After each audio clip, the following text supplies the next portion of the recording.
வணக்கம் அன்பர்களே, வாங்க இன்னைக்கு நம்ம கீரை கடையல் எப்படி செய்யலான்னு பார்க்கலாம். நான் பயத்தம்பருப்பு வச்சு கீரை செய்ய போறேன். அதனால ஒரு கப் பயத்தம்பருப்பு எடுத்துக்கோங்க, ஒரு ஆனியன் எடுத்துக்கோங்க, கொஞ்சம் பெருங்காயம் பவுடர், கொஞ்சம் கடுகு, உளுத்தம்பருப்பு, சிகப்பு மிளகாய் தாளிக்கிறதுக்கு, 2 பல் பூண்டு, 2 பச்சை மிளகாய். அதுக்கப்புறம் எங்க ஊர்ல கீரை இந்த மாதிரி தான் கிடைக்கும்.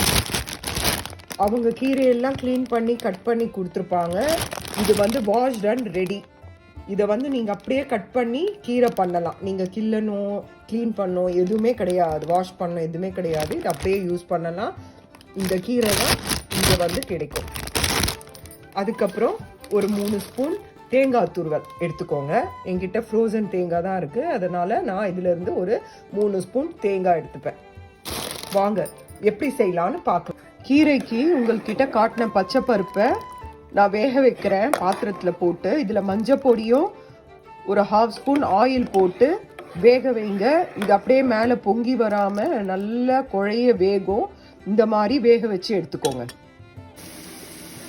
வானலியில் எண்ணெய் போட்டு கடுகு, உளுத்தம்பருப்பு, காஞ்ச மிளகாய் போட்டு தாளிச்சிட்டு அதில் கட் பண்ண ஆனியன், பூண்டு, பச்சை மிளகாய் எல்லாத்தையும் போட்டு நல்லா வதக்குங்க. வதக்கின பிறகு க்ளீன் பண்ணி வச்ச கீரையை இதில் போட்டு ஒரு 10 நிமிஷம் நல்லா வதக்கிட்டு வேக வச்ச பருப்பை இதில் போடுங்க. நான் உங்களுக்கு காட்டுறேன். வேக வச்ச கீரையை இதில் சேர்த்துட்டு அதுக்கப்புறமா வேக வச்ச பருப்பையும் இதில் கலந்துருங்க. ரெண்டும் சேர்ந்து கொதித்த உடனே 1 டேபிள் ஸ்பூன் நான் தேங்காய் போட்டிருக்கேன். தேங்காய் போட்டு நல்லா ஒரு கொதி வந்தோடனே இறக்கிடுங்க. முக்கால்வாசி கீரையில் தேங்காய் போட மாட்டாங்க, ஆனால் நீங்கள் கீரையில் தேங்காய் பொரியலுக்கு தான் போடுவாங்க. ஆனால் நீங்கள் இந்த கடையலுக்கும் போட்டு சாப்பிட்டு பாருங்கள், நல்லா டேஸ்ட்டாக இருக்கும். நல்லா ஸ்வீட்டாக ரொம்ப நல்லா இருக்கும். நீங்கள் செஞ்சு பார்த்துட்டு சாப்பிட்டுட்டு கமெண்ட்டில் சொல்லுங்கள். இந்த கீரையை மைக்ரோவேவ் இருந்தாலும் 2 மினிட்ஸ் மைக்ரோவேவில் வேக வச்சு எடுத்துக்கலாம். அப்படி இல்லைன்னா கீரையை வானலியில் போட்டு ஒரு 2-3 நிமிஷம் நல்லா வதக்கின பிறகு வேக வச்ச பருப்பை இதோட கலந்துடலாம். அதனால் இந்த மாதிரி செஞ்சு பாருங்கள்.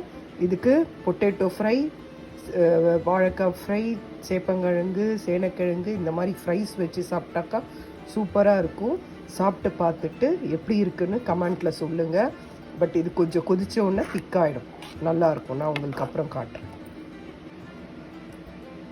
இதுதான் கீரை கடையல். பாருங்கள், நல்லா திக்காயிடுச்சு பாருங்கள். அவ்வளோதான்.